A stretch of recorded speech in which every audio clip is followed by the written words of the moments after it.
guys, this is Stuart Fleishman for Electronic Nightlife. We're here in Philadelphia with Jochen Miller.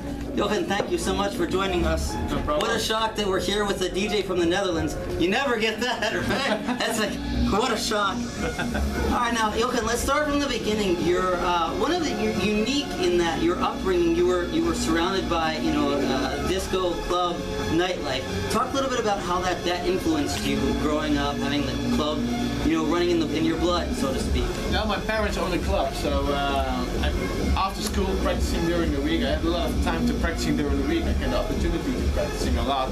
And at one point, when I played in my parents' club, my father was always watching me and was really, I don't know, it's take an eye on me all the time. Okay, when you look at the dance floor and when it's empty, you don't play the right songs. I know, but that's a really good how I learned playing for a good crowd. That's what was really important for me as well. That's what I do right now today as well. I always watch into the crowd, and hey, if they don't like maybe that sound, it doesn't work here as well. I play a little bit more other sound. Now, speaking of that, you opened with your big song We Have Tonight. Yeah. And we were talking a little bit with you earlier when you were talking about also in the title, We Have Tonight. Exactly. So no, I was going to say, so you're talking about how, if something doesn't work quite right, that you work on it. I heard that you reworked that song. Tell us about the process. We work every track 15 times. With that track. And but that's how it worked for us. And we make a kind of demo, I play it, and then I give my opportunity about the track. So, okay, we have to move the melody, or we have to change that, or other things, or hi-hat. It's a whole process. Now, how did you come into that song? It was a Dogs with Jeans, the collaboration. How did that track come together? The guys who are caring about me for the music, the publisher, is not everybody knows what a publisher is, but it's the people watching for me, or looking around for songwriters or singers. It was a really good band from Sweden. They gave me a demo with vocals from We Have Tonight. There's really talented songwriters as well in the world. They did Justin Timberlake for Pink. They write for big artists as well. And so they give me the demo, and I really feel the vocal as well. So I get a lot of inspiration about the vocal. So that's the reason why it worked out. Yeah. Now, speaking of collaborations, one of I think the big collaborations that you've had with Rank One. Yeah. You've had a few tracks with him. Talk a little bit about your relationship with him, how that's grown, started, and how that's progressed. Yeah, and we know each other for a really long time. So we also both were from the Netherlands, of course, and we own the same record company and the same management. So it was a short connection to do a collaboration together. And after the first collaboration, it was And Then. It did really well after, and then followed by The Great Escape. Right. And Wild and Perfect. Yeah, I love that. Love you dropped that tonight. Huge vocals from Sarah Batten as well. So we got a lot of inspiration to finishing up the track after with that kind of vocals. It's impossible to don't make a good track on that vocal. So yeah, we're really happy with that. Awesome. Now, tell me a little bit, what are some of your influences? Who are some of the guys who really influenced your style and continue to influence you as you progress? Well, I like different styles of music, and I try to combine it in my DJ sets as well. A lot of people think I'm always pure trance, but I wasn't. When I played in the Club Matrix, it was the biggest club in Holland, like Ministry of Sound in Holland, for the UK in Holland. But I played there from 10 till 12 or 1. I played more housey. Then come the guest DJ all the time.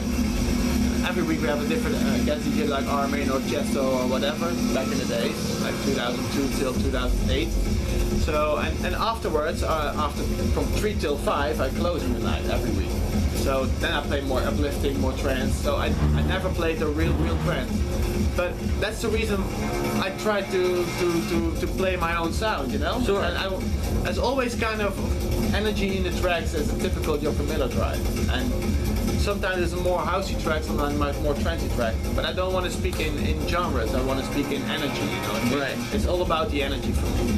For sure. Yeah. Cool. Now, one of the tracks that brought me into being a fan of yours is Brace Yourself. Yeah. I love that track. Now, with that track, or maybe some of your other tracks, when you finish it, do you ever have a feeling like, wow, this is gonna be huge? Or are there other tracks where it's not until you hear it in a DJ set or on a radio show, where like, wow, that really is taking off? Is there? That's funny you asking, because like Lost Connection was we don't want to release that track.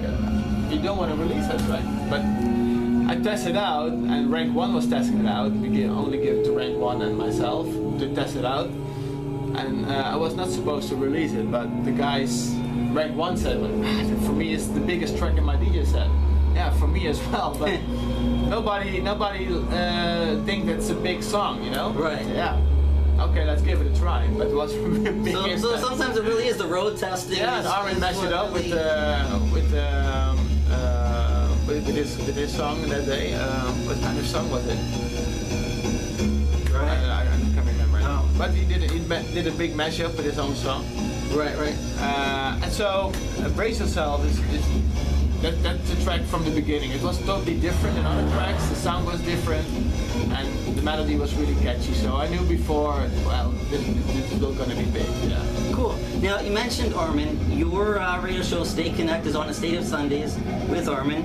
Now tell us how you look at a radio set, which is monthly, I believe, yeah. versus pick like in terms of track selection. How would you compare selecting tracks for a radio show versus selecting tracks for a live set, DJ set, or can you?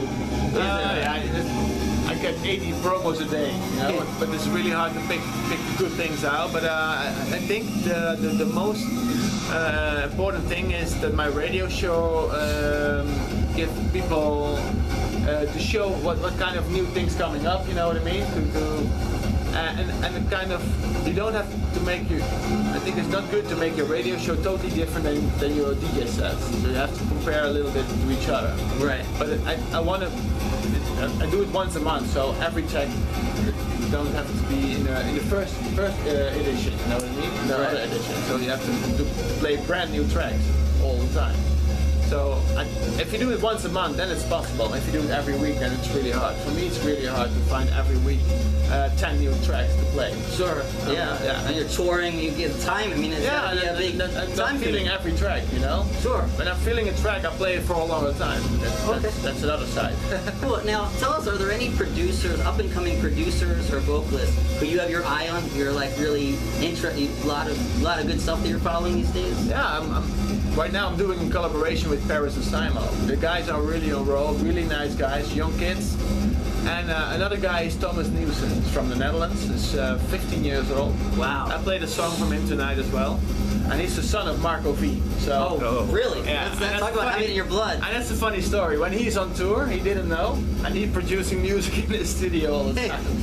So he didn't know he's sending some tracks to record labels. He didn't know. And then Dad comes home and he's like, what the fuck is going on? You know, that's so funny story. But I really like his way. The kid is 14, 15 years old. So big career coming up for him as well. Awesome. Now, talk a little bit just about like the EDM scene, because you've been around for a while, over a decade, 15 years, like a good long time.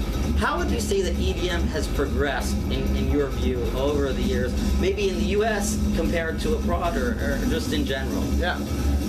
Well, I think it's growing everywhere. I played last week in India as well, and the scene is really, really growing up over there. Well, I think there's every week a big festival. Is it in Goa or in Bangalore or in Delhi? Every week we have a big festival over there. The weather is the whole season, the whole year is really good over there. So it's crazy. Of course, the US is blowing up right now. It's crazy right now. The scene is really good. And Europe is coming back as well with the hype and the ticket sales. And the clubs are really doing really well right now. So everywhere in the world, it's a good vibe right now.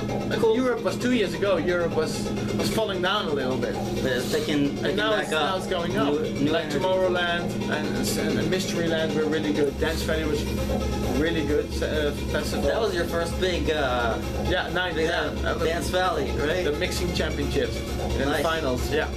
Cool, and last question for you. We're coming up on New Year's shortly. Any big plans for New Year's Eve set? What are your I'm playing Buenos Aires. Okay. Yeah, that's my biggest city in the world. Nice. I have the most fans over there. Really?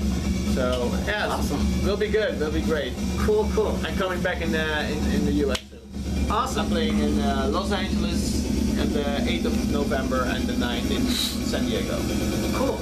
Well, Jochen, thank you very much for joining us. Thank you for having me. This is Stuart Fleishman for Electronic Nightlife. Thank you. Signing off. Bye-bye. Take care, guys.